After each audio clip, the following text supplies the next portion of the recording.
እሷ ከምንም ነገር ተነስታ ነው። በድህነት ተወልዳ በልጅነቷ ተበድላ ምንም መሆን እንደማትችል ተነግሯት ነበር። ቢሆንም ዛሬ በዓለም ላይ ካሉት ሀያል ሴቶች አንዷ ነች።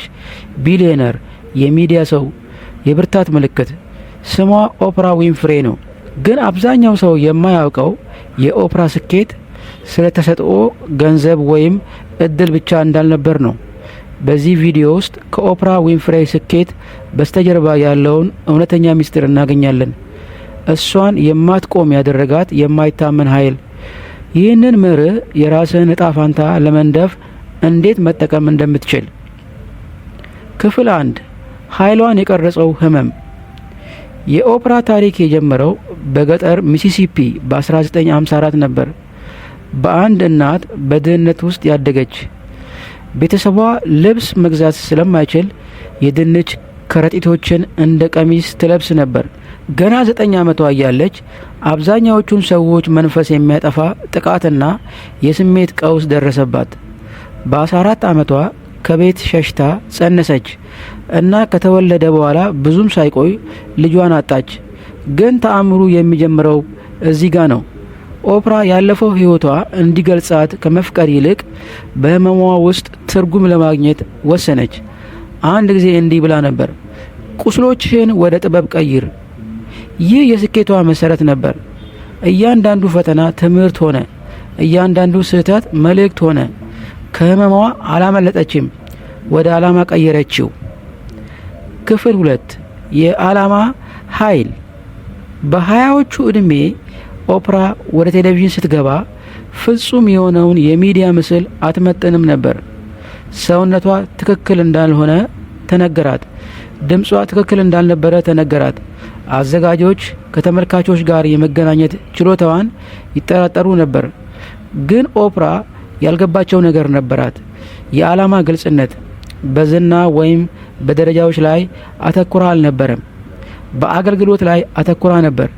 ሰዎችን እንዲፈወሱ፣ እንዲያድጉ፣ እንዲታዩ በመርዳት ላይ። እንዲህ አለች፣ ከድርጊት በስተጀርባ ያለው ዓላማ ውጤቱን ይወስናል። ያ የእሷ መሪ መርህ ሆነ። ሌሎች ስኬትን ሲያሳድዱ እሷ ከዓላማ ጋር ተሰለፈች። ያ ዓላማ ማግኔቲክ ሆነ። እድሎችን፣ ሰዎችንና ብልጽግናን ወደ እሷ ሳበ። ክፍል 3 የኖረችበት ምስጢራዊ ህግ። ኦፕራ ብዙውን ጊዜ ስለ መሳሳብ ህግ ትናገራለች። እንደ አስማት ሳይሆን እንደ አስተሳሰብ።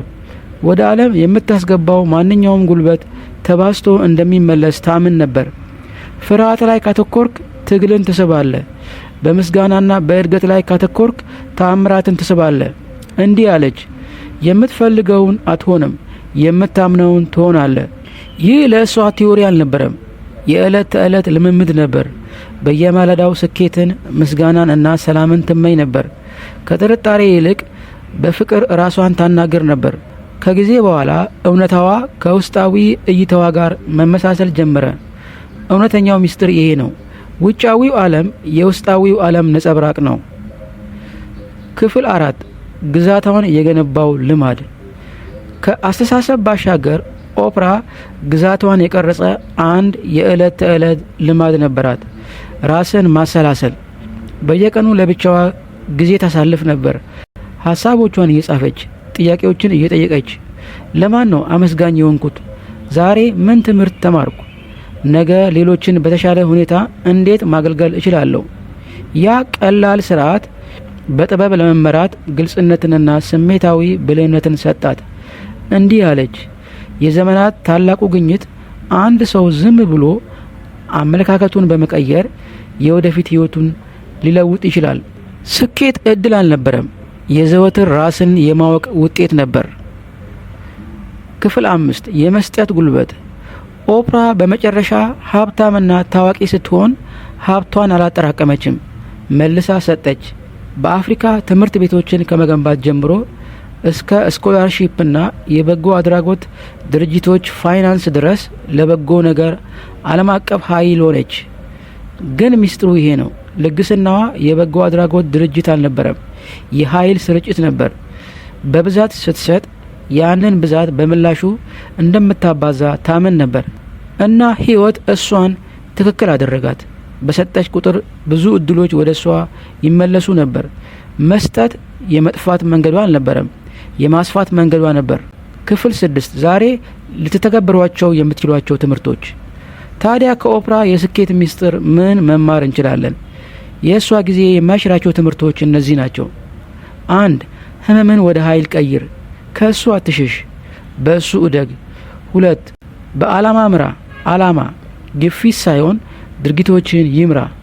3 ዋጋህን እመን፣ የሚገባህን ታገኛለህ። 4 በየቀኑ አስብ።